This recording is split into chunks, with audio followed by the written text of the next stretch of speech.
Thank you for staying with us on the newsroom. I am Folashade Ogurinde.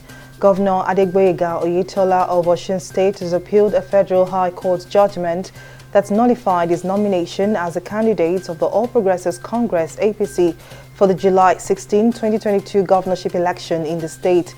This is as the governor and his deputy Benedict Alabi have also filed an application before the Federal High Court in Abuja, seeking to stay execution of the court judgment pending the final determination of the appeal. In the appeal, the governor and his deputy argue that all the actions taken by Buni in respect of their nominations were valid, as it was in compliance with the provisions of the Electoral Act 2022 and the 1999 Constitution of Nigeria. The Academic Staff Union of Universities ASU said it will sue the federal government over the registration of the Congress of Nigerian Universities Academics (CONUA) and the National Association of Medical and Dental Academics (NAMDA).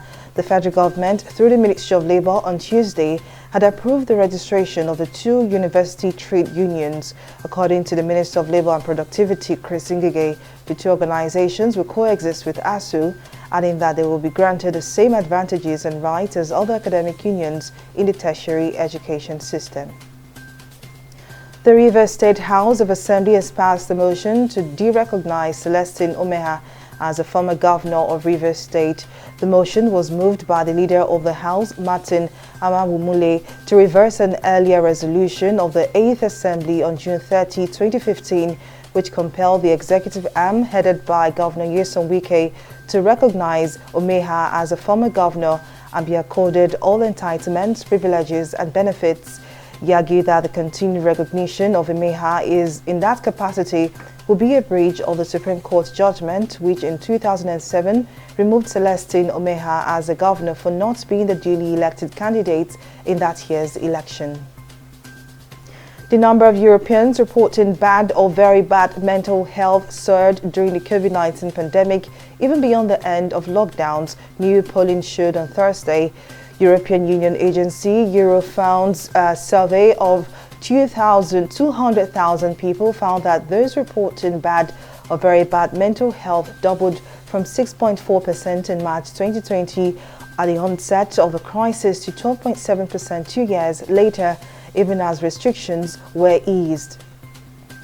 The Senate has approved the 2023 to 2025 medium-term expenditure framework and fiscal strategy paper ahead of the presentation of the 2023 budget proposals by the President on Friday. The Senate gave the approval following the consideration of the report of its Joint Committee on Finance and National Planning on the 2023 to 2025 MTEF FSP, which President Muhammadu Buhari recently proposed to the National Assembly. After the debate on the report, the Senate approved for 2023 the oil price benchmark of $73 per barrel of crude oil and sustained and contained in the MTEF FSP documents the exchange rate of 437 naira to $1. At least 18 people seeking new lives in Europe by crossing the Mediterranean have died in a pair of unrelated boat accidents, according to Greek officials. One boat sank off the island of Lesbos after encountering strong winds. There were 40 people on board, reportedly all women. By Thursday morning, 16 of them had been found dead, the Greek Coast Guard said. 9 were reportedly saved, while boat and helicopter searches continues for 15 other women. Ace forward Rasheedat Ajibade will lead Nigeria's senior women's team when they confront their Japanese counterparts in a prestigious international friendly match in Kobe on Thursday.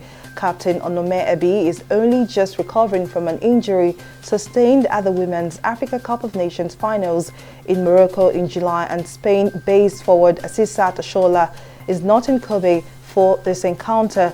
Ajibade scored 3 of Nigeria's goals in Morocco, including the winner against Cameroon in the quarterfinals that qualified the 9-time African champions for the Women's World Cup finals in Australia and New Zealand next year. And that's it on the newsroom. Many thanks for watching. I am Folashade Ogurinde. Bye for now.